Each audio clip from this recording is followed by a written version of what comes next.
you have a very, very unique approach to art. Specifically, like the speed, right? Like the speed. I've never seen anyone draw like better art quicker than you, and it's just like, how does he do that, right? Can you tell us a bit about the path that you took to develop your style? The speed thing is very weird to me because that's nothing I've ever consciously tried, and I've never even heard that about myself until we debuted. You guys and chat told me that.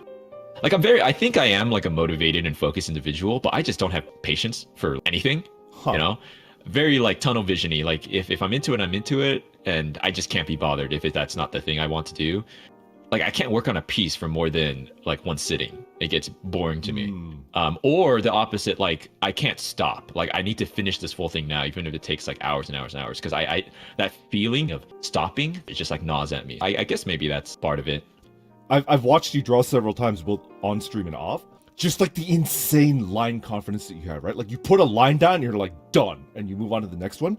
I've never seen any other art streamer do that. They put down several lines, right? Like no, erase, no, erase, no, erase. And it's like, as an artist, there's a lot of different skills. Like forget the different mediums, of course. For me, like I think my strengths as an artist is not really speed. I'm not a good like renderer. Like I can't really make finished pieces. In fact, I don't think I've ever made a finished piece in my life with like a full background and everything. But I think I'm really good at conceptualizing it in my head, like having a very clear image in my head of what I want to convey on the canvas. Yeah, and you know, I do erase lines every now and then. You know? But, once in a while, you will erase a line. Okay. Yeah, this might go a little too far, but when people say like, "Oh, I can't draw," right? They say that, they boil it down to like, quote unquote, being able to draw. I think you're better than you are. I think what your problem is I say like, draw a horse. I think it's more like you have a harder time conceptualizing a horse in your head and visualizing a horse. If you really boiled it down, you actually are, I think that image in your head is less clear than you might like want to believe it is. And I think artists have like, well, for me, I think I'm better at that than other people. Like I can imagine it in my head. One of my favorite artists is Kim Jong-gi. He's a Korean artist, and he makes these giant mural pieces, and without any reference lines or any sketching, it just like comes on with a pen. You know, for me, I think he might have said this too somewhere, but you know, he's super good at conceptualizing it. He knows it's in his head, very clear.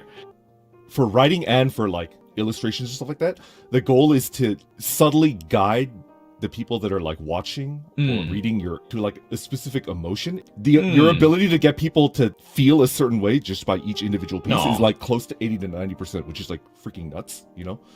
Like I mean, that's why like your opening screen, we're watching you make that like ahead of time, but like as I was watching you tune in, it's like I know exactly what you're trying to get me to feel.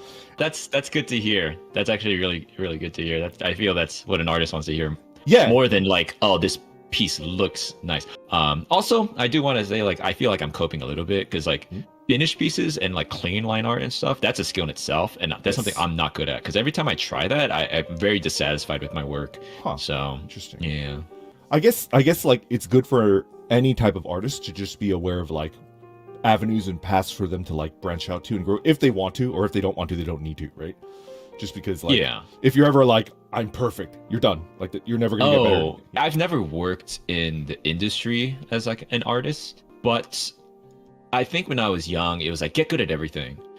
I think nowadays that's not the I don't want to give like freaking career advice, but like, you know, I don't think it's the best thing to try to be good at everything in terms of like the more traditional art mediums, you know, because I have done this, but when I'm looking for people that I want to work with, I pretty much go for people that are specialists, right? You always want to go for specialists. I don't think that's like a crazy thing to say.